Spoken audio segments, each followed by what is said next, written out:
Fərman idi adına. Bəli, bəli. Baxmışsınız, qəşəng, ləzzət edərdi. Çox sağ olun, var. Yaşı Kemal bilinirmiş, aman Allah, bu kız neymiş? Yaşı Kemal bilinirmiş, aman Allah, bu kız neymiş? Seni vermek başka şeymiş, öldürecek bu kız beni. Seni vermek başka şeymiş, öldürecek bu kız beni.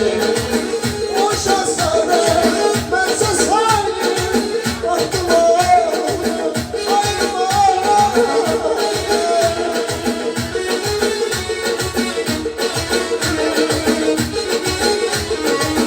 O şahsane bense sayın, aklıma ayırma.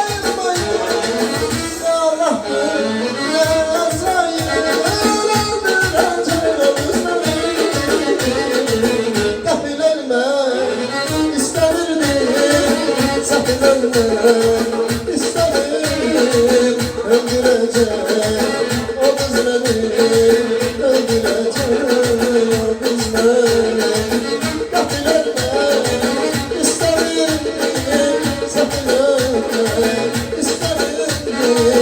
Öldürecek o kız beni, öldürecek bu kız beni.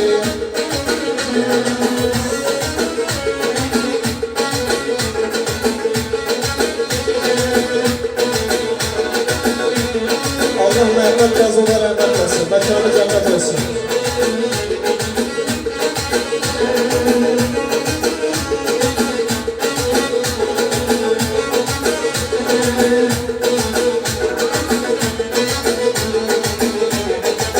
Döndürürüm bu pasına, salın eşkin kafasına.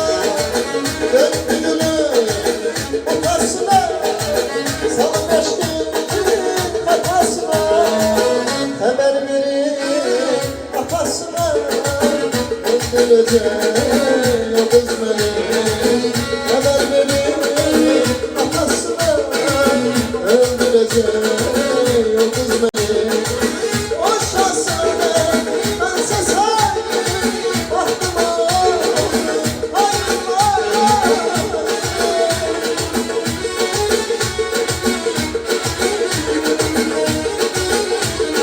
O şahsane bense sayın, aklıma ayırma. Ne Allah'tır ne Azrail, öldürecek o kız beni. Gafil ölmek istemirdim, sakın ölmek istemirdim. Öldürecek o kız beni, öldürecek o kız beni. Gafil ölmek istemirdim, sakın ölmek istemirdim. Öldürecek